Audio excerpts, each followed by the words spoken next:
All right, cool. We're I good. heard it. All right. Awesome. So we'll get started. So, like I was saying, couple Waterdog, couple Riptide guys. What are you up to now in between season? How are you preparing for it? I guess I'm sort of taking it day by day, I think like most, but how are you sort of preparing in between seasons right now? Yeah, I mean, it's definitely weird because we don't have a definite start time for our indoor Riptide season. So really just been strength training, doing a lot of stretching and yoga. As I get older, I need to, put that into my daily routine a little more here. But, really just keep my body in shape, trying to stay healthy, and put on a few more pounds for this indoor season. CK, as you know, it's a lot of banging and things like that. So I like to be a little heavier come indoor season. So trying to lift some weights and put on some weight. I think just being with you and playing on the same team, I think one of the biggest things I've noticed is you have all like the gadgets and all the things to help you stretch. I think you're the most avid stretcher. When did that sort of start to develop, and why? Pretty recently, actually. So I've had like pretty bad back over the past probably 2 to 3 years, and kind of found out it was like a pelvic, like anterior pelvic tilt. So like my hips like shift a certain way. So it's really like stretching out my hips really deep, and things like that, and it helps loosen up my back. And when I'm not stretching or doing things like that, my hamstrings get real tight, my lower back gets real tight. I don't have like that full rotation on my shot and things like that. So it's all kind of connected with that rotational sport of lacrosse that we play. So really just trying to stay on top of that. So, my shot's there, my recovery's quicker, and my hamstrings aren't killing me the next day like they were for a few seasons. What have you found? What have you found for your like favorite hip stretches and just go to like hip stretches before bed or just before practice, anything like that? Yeah. So I like to like put my one foot up on the couch, and then like sink into like a deep lunge. So like my back leg is up, and then it gets like all in my front hip area. I was like trying to stretch my hamstrings for a while and doing all these hamstring stretches, and it was really like I needed to stretch out my quads and my front hip area to help relieve the pain on my back and hamstrings. So I've been trying to stay up with that as much as possible. Yeah, I was gonna say I hear a lot about like a lot of people I feel like talk about just the hamstrings being the biggest problem with backs, but obviously the hips can be a big thing too.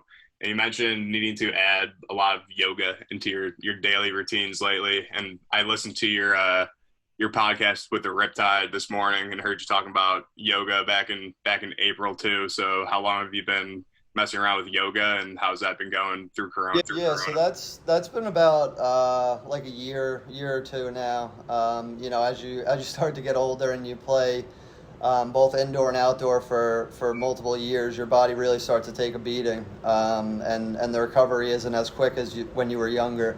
So over these past few years is when I've really been taking the stretching and the yoga and taking care of my body way more, because I would love to play this game as long as possible, and I realized that you have to actually put in some work with taking care of your body and stretching and all those things to have a longevity in your career.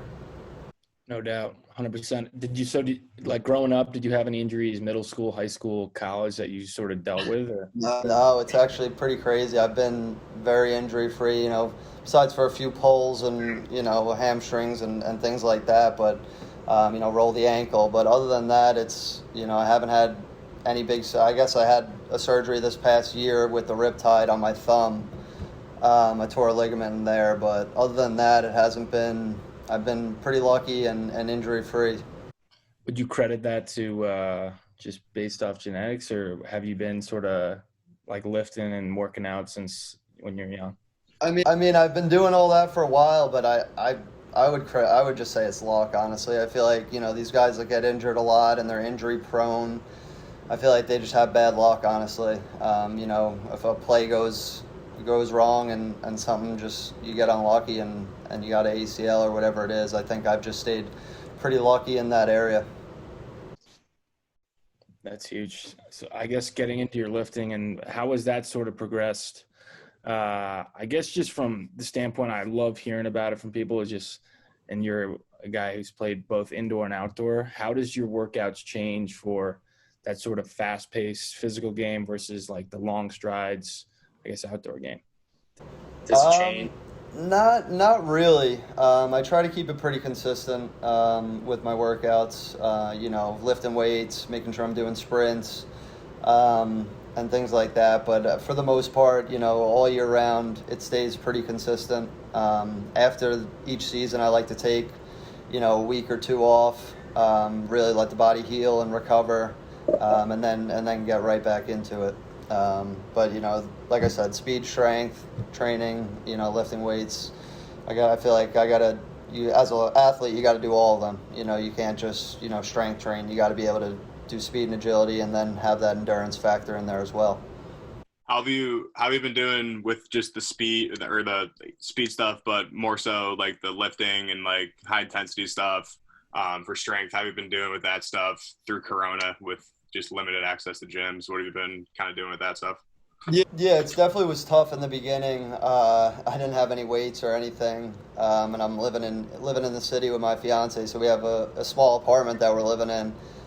So I would just go out to a field and try to do like HIIT workouts where you're doing a bunch of push-ups, sit-ups. CK and I were texting back and forth, and our teammate John Radigan, just trying to come up with different variations of workouts that we could possibly do. But then as things went along, there was a gym that I used to go to out on Long Island, Revolution Athletics, great trainer. And he was doing like very small groups. So, another pro, Tommy Kelly, plays for the Chaos. We were out there working out, getting our workout in, and, gyms are starting to open back up now. So things are a little bit more normal in that aspect. I guess getting into, I think we've talked about a bunch in the last couple pods, is just the basis of lacrosse being a skilled game versus an athletic game. And I think going into this season, the Waterdog season, I focus more on just having my stick in my hands more often than not. Do you try to, I guess with your 7-day week, do you try to get your stick in your hands 2 to 3 times versus over a lift, or what is more important to you? I try to keep it balanced. So, throughout the week, I'm coaching probably at least 3 days a week where I have the stick in my hand. Obviously not the same as if you're going out and shooting and training on your own.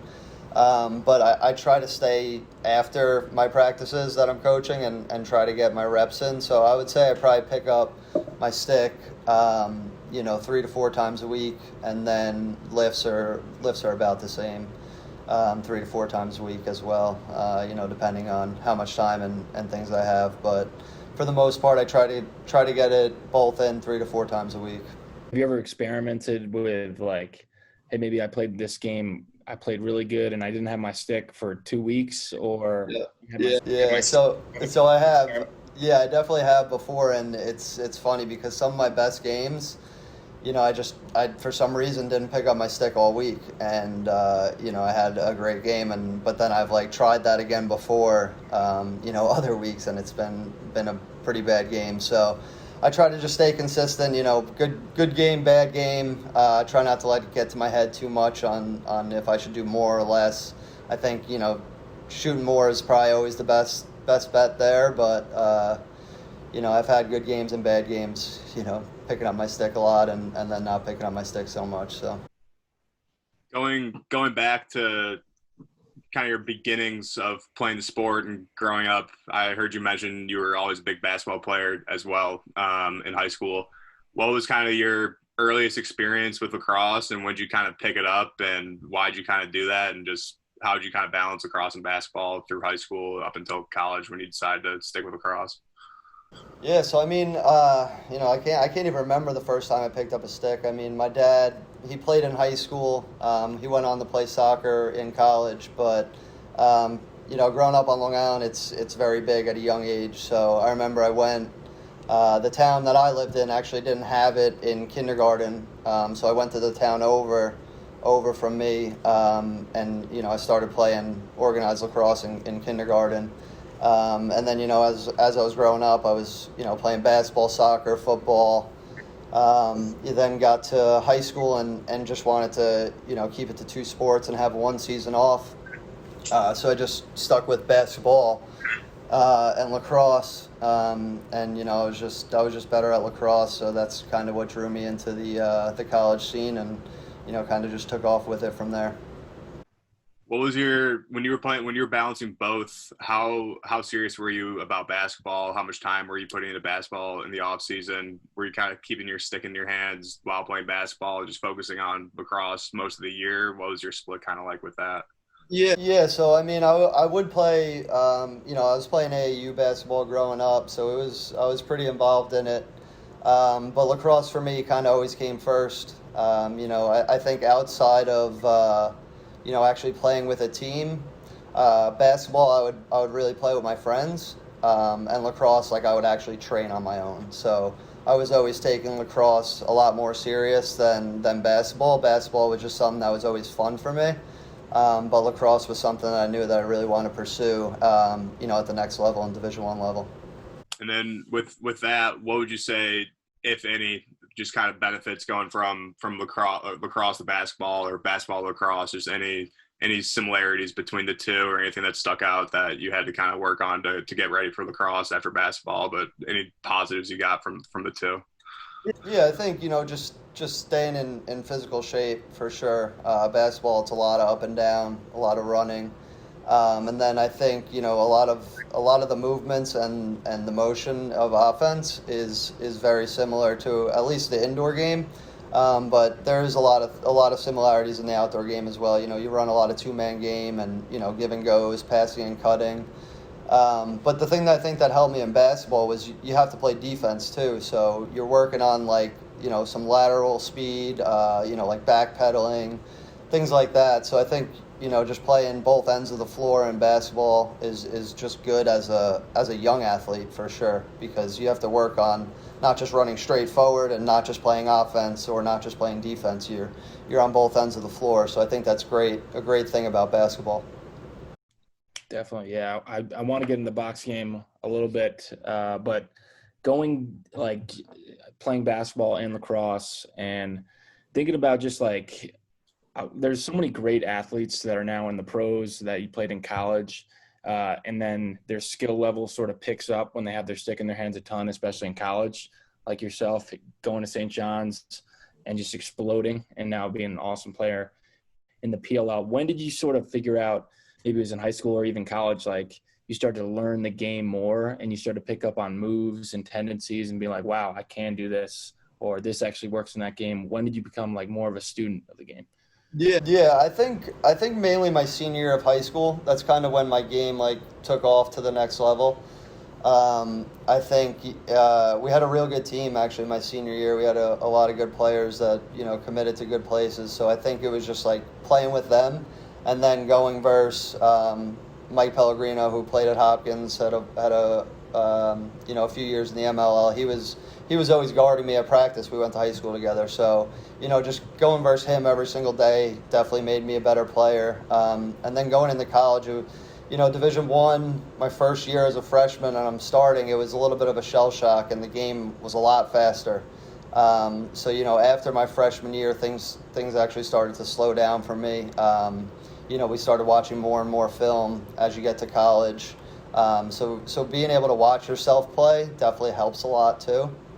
So, just studying film and kind of critiquing things that didn't work, and then, sticking to the things that do work really well has helped my game for sure. Yeah, with that, I guess just personally for you, I've spoken on a couple things that worked for me. I know that I just had those aha moments. Is there parts of your game that you sort of that your strengths that you try to work on, whether that's behind the cage, on the wing? I think you're so deceptive and able to use your body well. Are there things you focus on? Not to give up your game here, but is there? Yeah, I think in college I was a more of an ex-attackman that used both hands very well. And then I think as I got into the pros and I was more on that left side, and then playing a lot of indoor, I became a predominantly left-handed player. So I had to figure out more and more ways to get to my left hand or get to my top side. So I think, my game changing a little bit, moving from college into the pro and then into the NLL. I had to come up with other ways to kind of get to my strong hand, because as my strong hand got a little stronger, my weak hand also got weaker. So I felt more confident getting to my left side and getting to my strong hand. So I think that was my main thing of, realizing that I'm more in this low left wing area. So let me play to my strengths here and get real good at my left hand and getting top side and, using my body to get to certain areas on the field. Right. To go like more in depth with I think you're unreal at just like taking on contact and knowing when to roll, knowing when to attack the top hand. Based off like how a defender's playing you, like what are some like, I guess, sequences that you could sort of talk about and when you're attacking a defender on what you're thinking? Yeah, for sure. So the first thing is you want to attack him head on north-south. You want to get the defenseman backpedaling, moving backwards as you're running full speed at him. And then I like to make a move, usually a hard left-to-left split, and run full speed and try to get top side there. And then I kind of make a decision from there. If I feel him heavy on my top side, which a lot of teams like to do, they like to try to force me back underneath. I try to, keep fighting. And then, when he gets so heavy top side and I have a good angle to roll back, that's when I try to roll back and get to my right hand, or I could get back underneath to my left hand. But I think mainly is dodging full speed head on, and then just kind of feeling where that defenseman is on your back, and really, as an offensive guy, you dictate where you want to go on the field. So you have to be physical in the game of lacrosse, and you have to dictate that on your own, and you can't let the defenseman push you around and get to areas on the field that they want you to get to. When you mentioned taking a big leap from going into your senior year of high school, and then another big leap when it kind of sped up going from your freshman to sophomore year of college. When you look at those two kind of leaps, do you remember anything that you changed in either the way that you were preparing or training on your own? But just as far, like you mentioned, a lot of film work, but just as far as like focusing on yourself and what you're doing by yourself, do you remember anything that stuck out or changed, like leading up to those leaps, kind of? Yeah.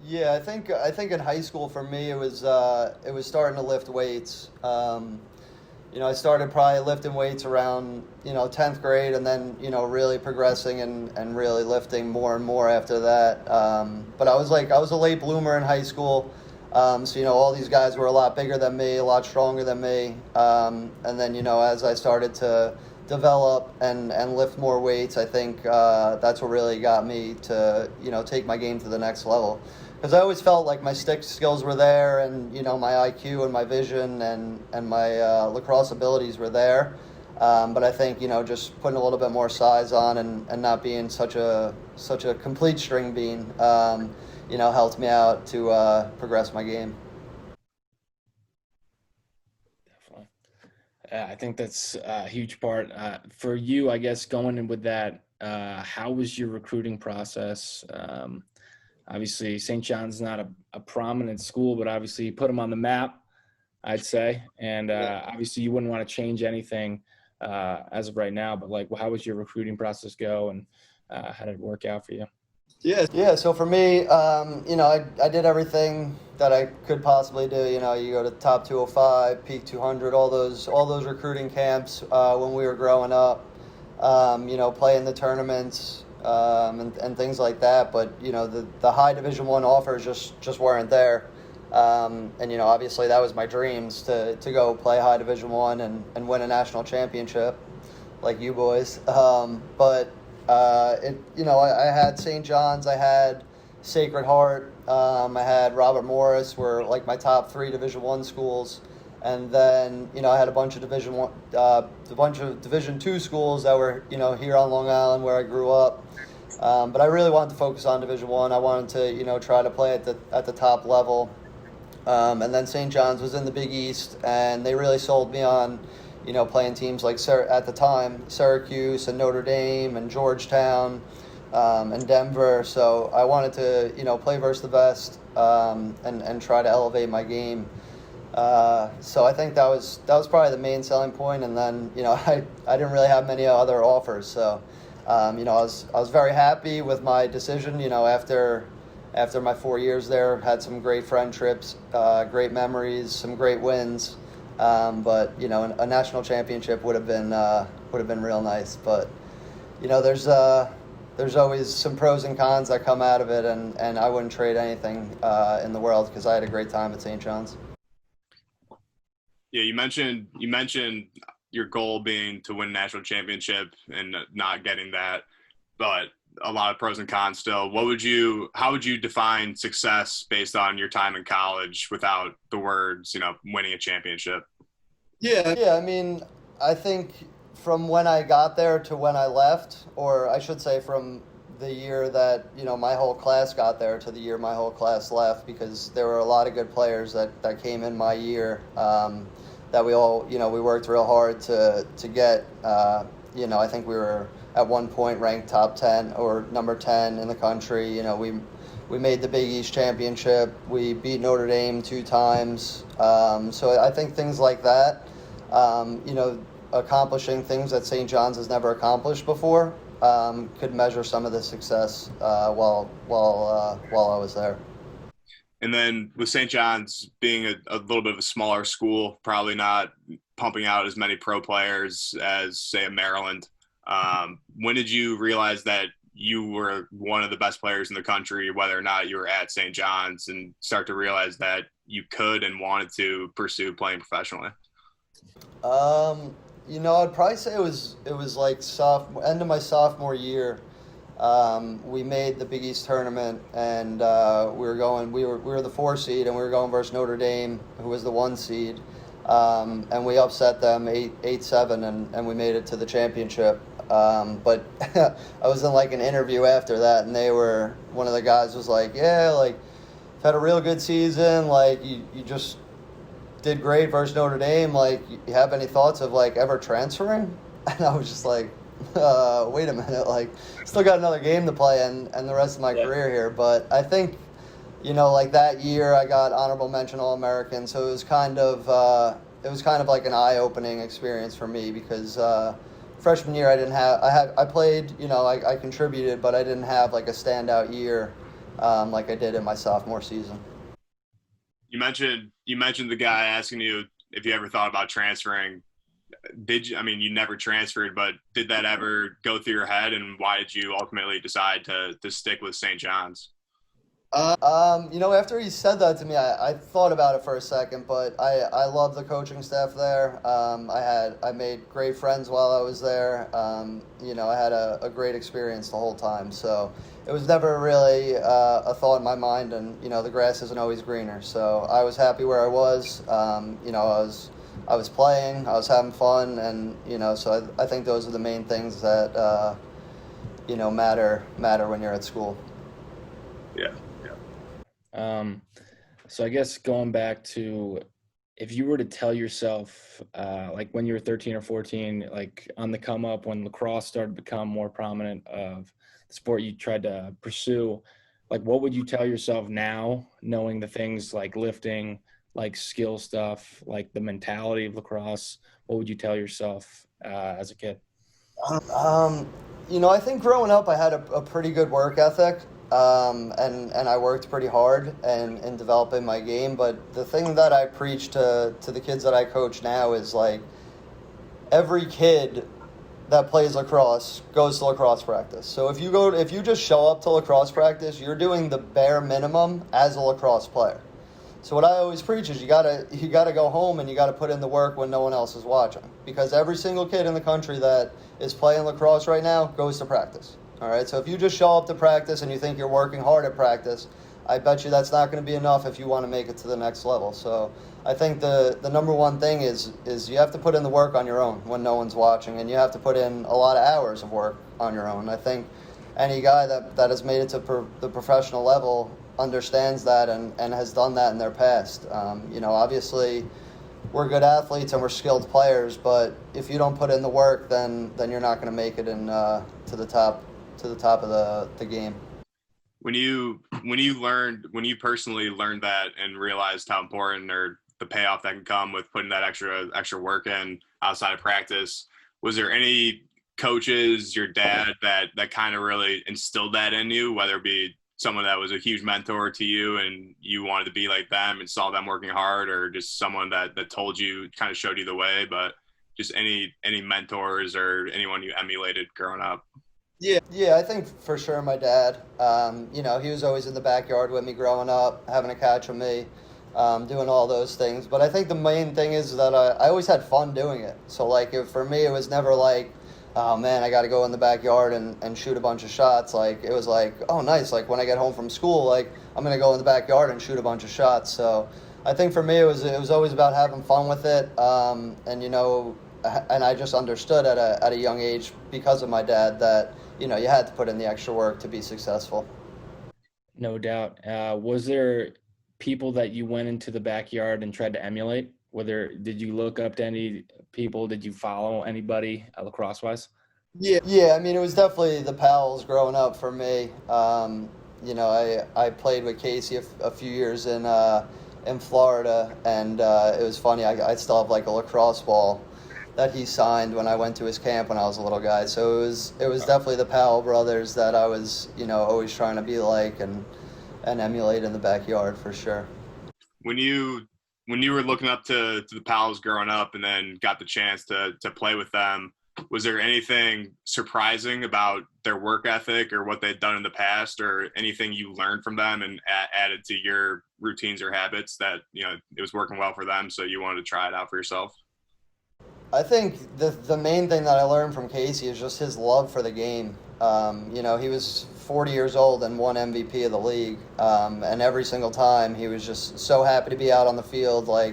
He just loved the game so much. And I think that contributes to the success that he has had, because obviously he's an all-world player and one of the greatest ever play. So it was real cool to see how much he loved the game and how much he loved being out there, every single weekend.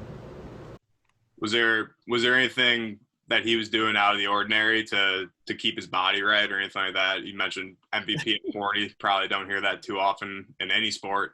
Maybe like Tom Brady. I don't think he's won an MVP then, but just anything that you were like, wow, I can't believe this dude's doing this at 40. I mean, I was very surprised because he would barely stretch and he would just go out there and tear it up. So I don't know what his magic potion is, but I would like some of that, because he would barely stretch. He would, get some shots in and he would be ready to go and, have 4 and 4 every single night. So it was pretty impressive. Yeah, I think it comes down to a mentality type thing. Do you do anything to focus on to refocus or to help yourself get that passion or determination, anything you work on mentally to get you dialed in? I think really for me, it's just I haven't won anything in lacrosse besides for at the youth level, a few tournaments. So I'm chasing after a championship. I wanna get one in my career. I've been playing the pro game for a while, and I got nothing to show for it right now. So I'm hoping to get a ring, in the near future here. So that's been my motivation, and that's something that keeps me driving every single day. Along those lines, looking back through your career, any major setbacks or failures that you learned from and grew from and kind of helped you become more successful as a player? Yeah, I mean, I wouldn't say major. I haven't had any major injuries or anything like that. Haven't really lost. I guess when you look back, it's some of those losses. But honestly, I haven't even played in a championship game yet. So I think losing in a championship game would probably be one of those things where you look back on and you kind of think what could I have done better. But some seasons, you look back on when you didn't perform the way you wanted to, and you kind of look at what you want to change or what you could change and things you can do differently. So I think reflecting as a whole, after each season is real big. I guess with that, were there any notable learning experiences that maybe like, hey, I need to refocus here, or I need to put more effort here? Were there any of those learning experiences? I think a few times maybe I felt a little bit out of shape where I'm like, all right, like you really got to dial in some of your endurance work and work on some of that. But for the most part, I try, like I said, I try to keep my workouts pretty consistent and, try not to make too many excuses for, either playing bad or, having a bad game or anything like that. So if I try to keep everything pretty consistent, hopefully I could, continue to play for a while and still perform at a high level. No doubt.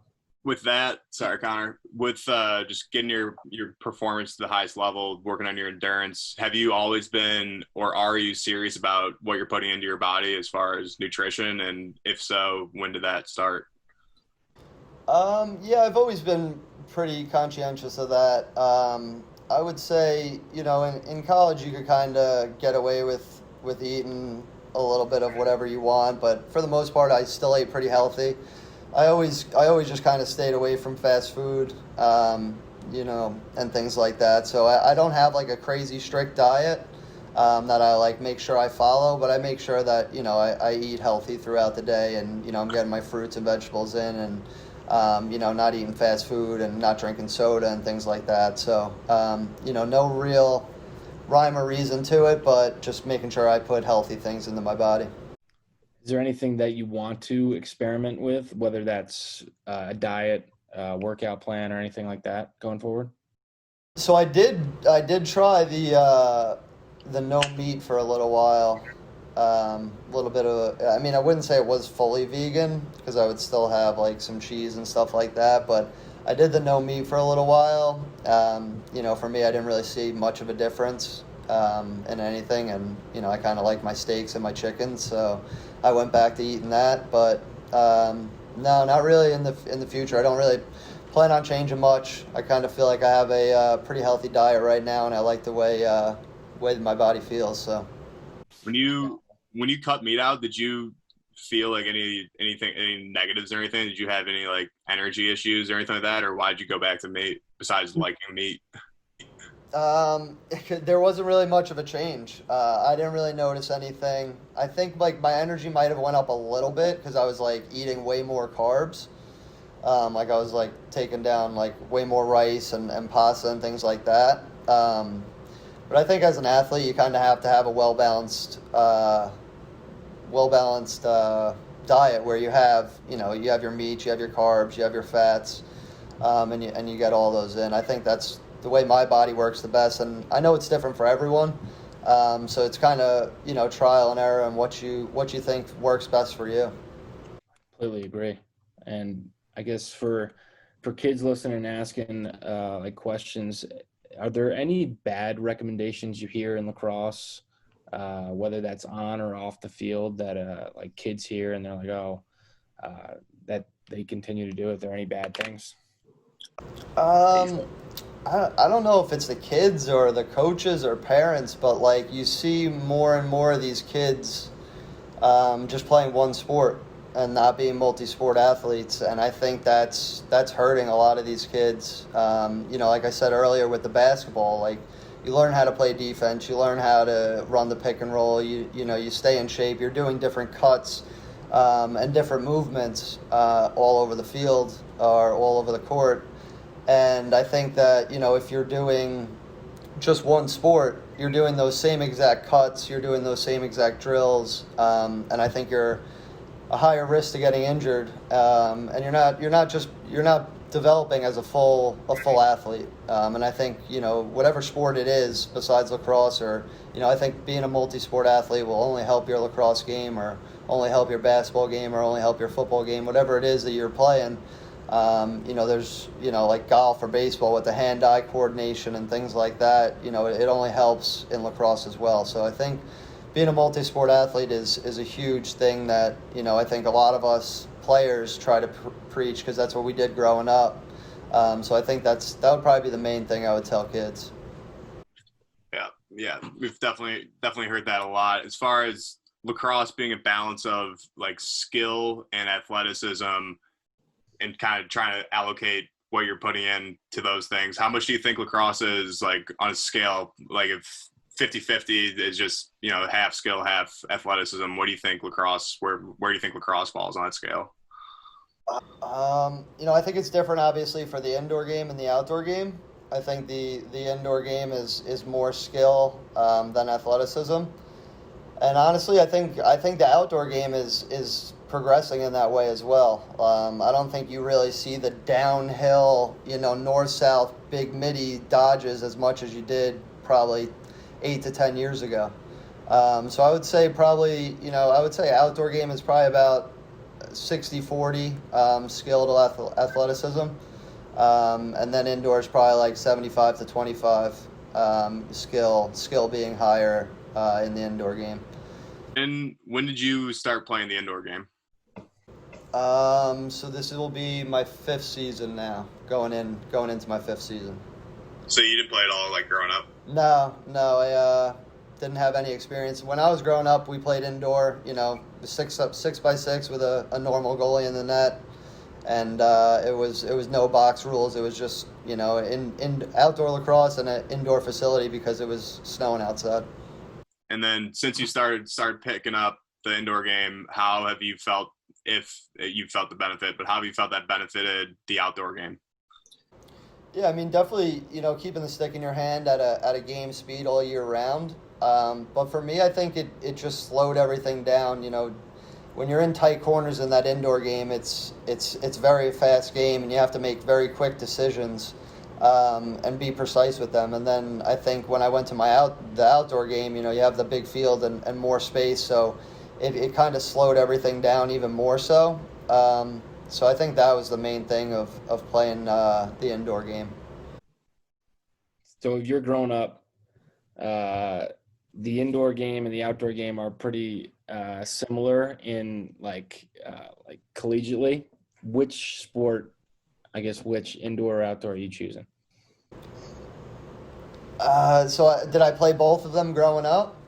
Played them both growing up, and you had a choice: go to collegiately.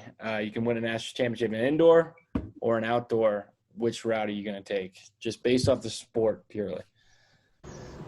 I think I'm just still biased to the outdoor game. I think just because I've grew up playing it, I love it, and I think I'm a little bit better at the outdoor game. So for me, I just like the outdoor game better. But I think in the point of my career when I decided to play indoor, it was a nice new challenge for me, and something that was almost, pretty much a whole new sport.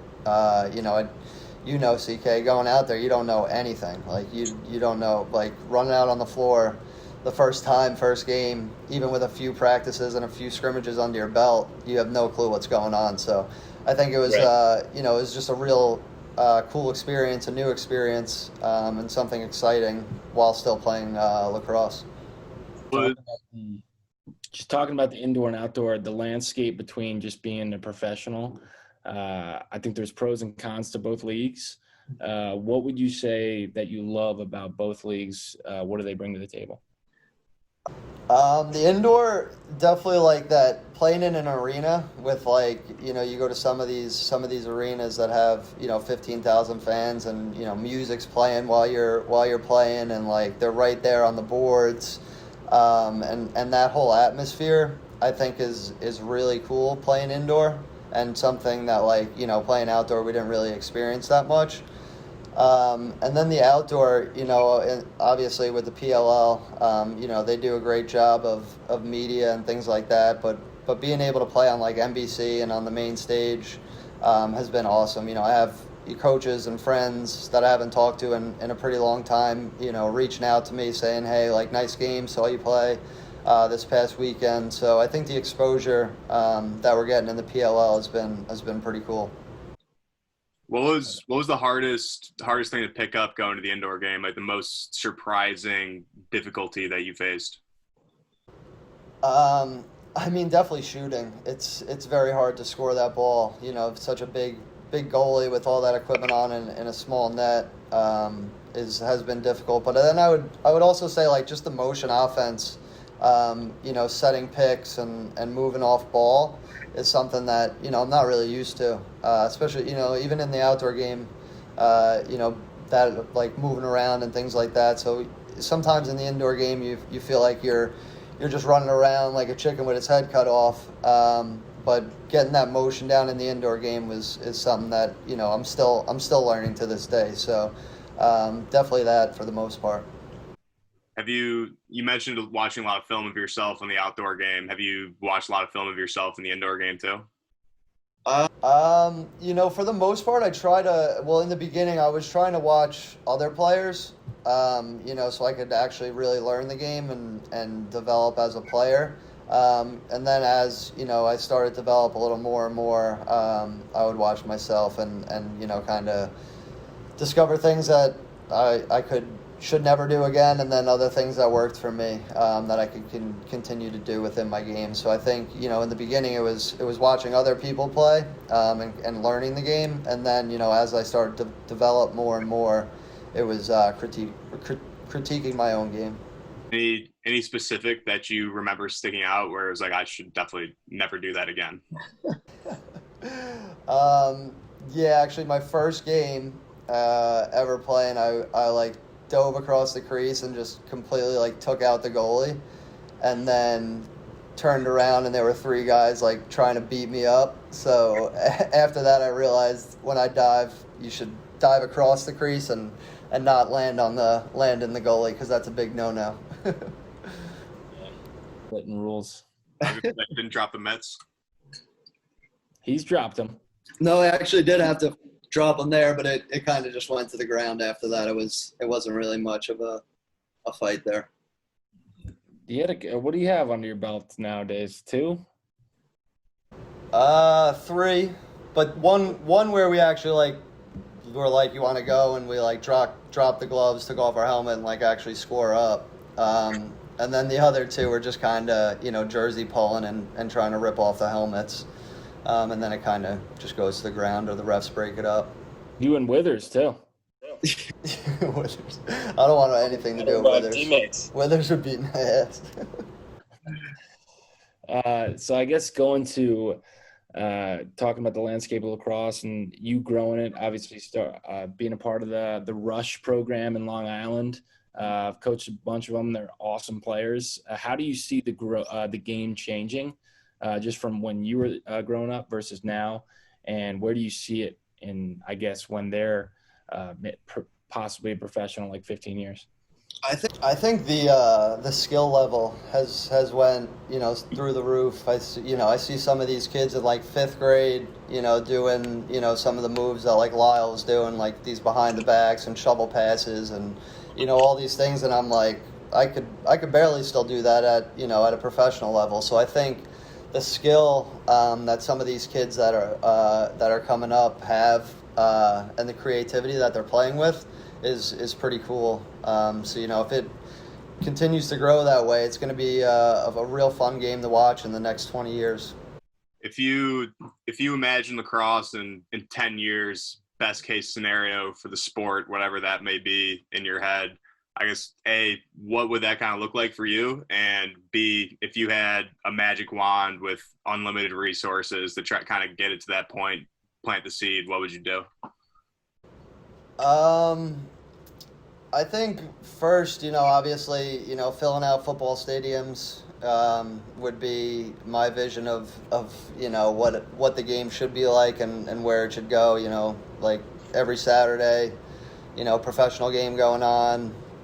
And then I think, the magic wand of just being able to have equipment in every part, lacrosse equipment in every part of the world, really. I think a lot of areas don't have access to lacrosse equipment, so that kind of deters them from playing the game. So, I mean, really just getting a stick in everyone's hand, and I think they'll have that same feeling that a lot of us did when we first picked up the stick. So I think that would be a huge thing of just getting sticks in guys' hands that have never even seen the sport before.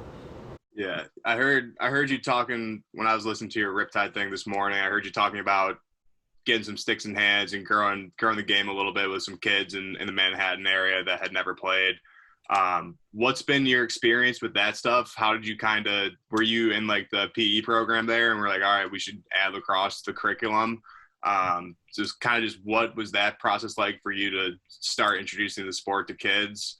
And with kids that you've seen really excel in the sport, is there anything that stands out from what they're doing for kids that have made really great progress? Yeah, so I'm like you said, I'm a PE teacher in Upper Manhattan, and it's predominantly Hispanic speaking area. So the kids have actually never even seen lacrosse before. So this is my third year teaching there. So when I got there, that was something that I wanted to bring to them like immediately. I had Warrior send me out a bunch of fiddlesticks. And added it to my curriculum. The principal was real supportive of it, and the kids love it. They have that smile on their face when they're playing, and it's something real cool that I could share with them and new. Obviously a lot of games and sports that we do, the kids have seen before, but this is new and exciting for them. So it's been pretty cool to really see them get excited because, on Long Island, it's very normal and everyone is, a lot of people play it and everyone's used to seeing lacrosse sticks. And so the first time I brought them out, the kids are like, Mr. McArdle, like, what is that, a tennis racket? Like, they didn't even know what a lacrosse stick was. So being able to introduce the game to them has been pretty awesome. And then with the kids, so I'm kind of just asking, I'm currently in the midst of interviewing for a position with Harlem Lacrosse, and it'd be like getting a lot of kids who are like underprivileged, and they kind of partner up with different schools, and then you coach the teams and kind of introduce them to the sport and try to get them to help them reach their goals. But with kids that you've seen really take the sport on really well, is there anything that you specifically told them to do, or just anything that you see them doing that you think is the reason that they're having the success and sticking with it? It's kind of hard to tell because, in gym, it's they get it 2 times a week. So what I really notice is the more athletic students are the ones that kind of pick up the game a little quicker. But I think, just having the stick in your hand as much as possible, getting comfortable with that ball and the stick and, being able to cradle and catch and throw and, things like that, I think is the main thing of just keeping the stick in your hand as much as possible.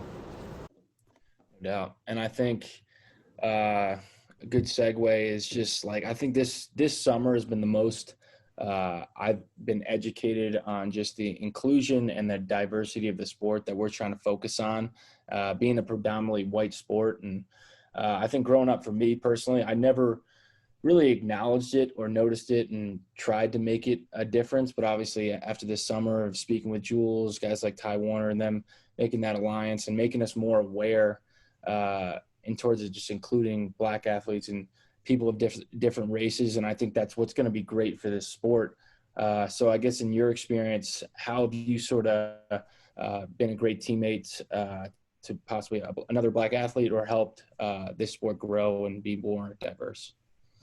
Yeah, I think, first and foremost, it's being supportive, like listening, acknowledging, and then, letting them know that you have their back, that they're not in this fight alone, that you're there, helping them, I'm trying to do my part in, getting sticks in some of these communities that, don't have the privilege to be playing and growing up like some of us did. So I think mainly, just being supportive, letting them know that you have their back no matter what, and you're always there for them, I think is the main thing that I could do at this point.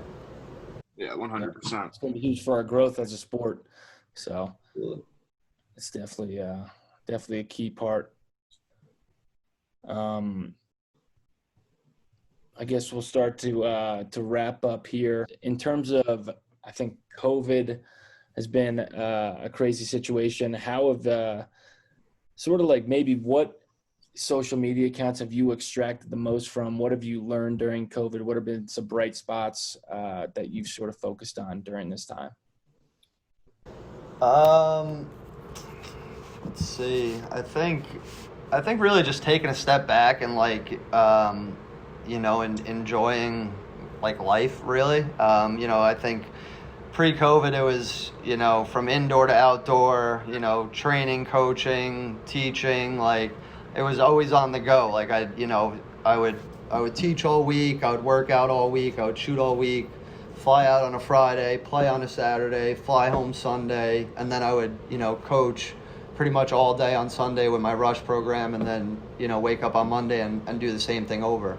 So I think really just, having some downtime right now, or a few months ago, having some downtime has been really good, just kind of getting the mind and body right, hitting a little bit of a reset button, and getting all my cards in line, for this next push in my career, I think has been a main thing for me.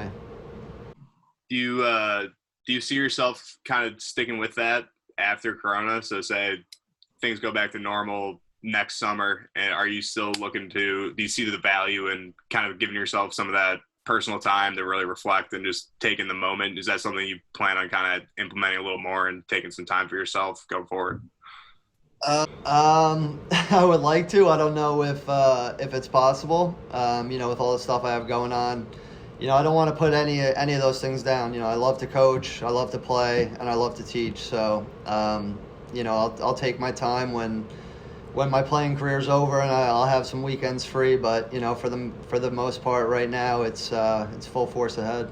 Yeah, as long as you love what you're doing, that's definitely a good thing. Doesn't feel like work as much for you, I guess. In the past, say 4 or 5 years, have there been any new habits or routines that you've picked up and have seen a ton of benefit or value in since you started doing that stuff?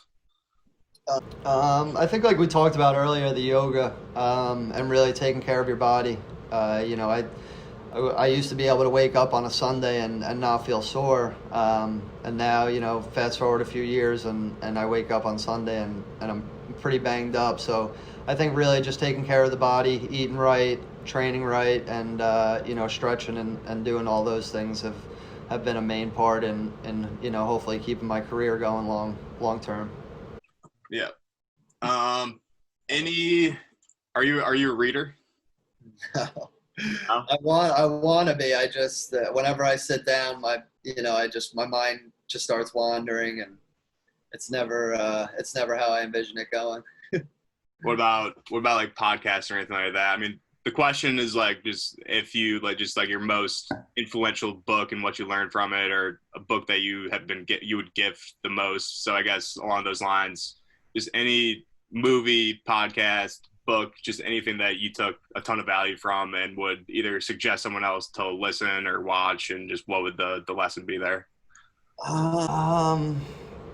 Damn, I actually don't have an answer for this one. Yeah, I mean, I listen to Rogan on the podcast and things like that, but I don't really have any huge motivational ones that I really get into. Got it. Might have to clip this part out of the interview. Yeah.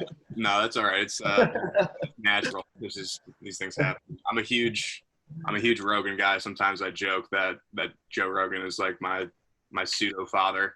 I feel like he's like taught, like I've learned a ton from him. But any favorite guests or anything that you love about him or anything like that? No, I really like the variety of people that he has on. Like I like, he has motivational speakers, he has political people, he has, dietitians, and, he has every aspect of life, that people are interested in on his podcast. So, and they all seem like world renowned people. So all good people to listen to and take advice from, for sure. Yeah, for sure. It's cool. Podcasts are pretty cool. You get to hear some interesting stuff from some very interesting people. Kieran McArdle. What? Yeah. So I guess we'll wrap up. We'll hit him with the last couple questions, Sam. Yeah. Just day-to-day life, looking back, most purchase under $100 that brings you the most joy or benefit? Ooh, that's a good question. Under 100. Trying to look around right now. Probably my dog. My dog over there, she's always happy whenever I come in the door, and she brings me a lot of joy. So Under $100. she was a rescue, so we got her nice and cheap. Wow. Nice. Not so, right? Good experience for you with rescue?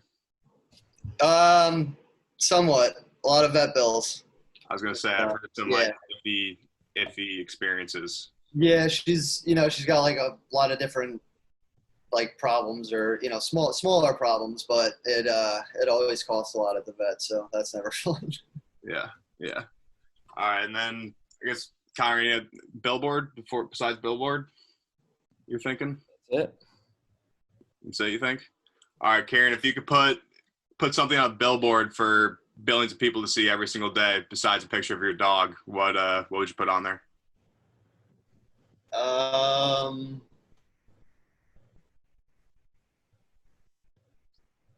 Let's some good questions. These are tough. Let's go with play lacrosse. Play lacrosse? That'll be a way to get these fans in the stadium for sure. Oh, Yeah. I love it. Yeah. Any publicity, good publicity. There you go. All right. Yeah. I think it's Here. wrapping up. Yeah. I appreciate your time, man. Of course. Thanks for having me. Yeah, Kieran, thank you. It was great. All right, guys. All right, Kier. Talk to you, boys. Talk to you soon. All right. Might need to stay on your couch at one point. It's always open. Love it. Later. All right. All right.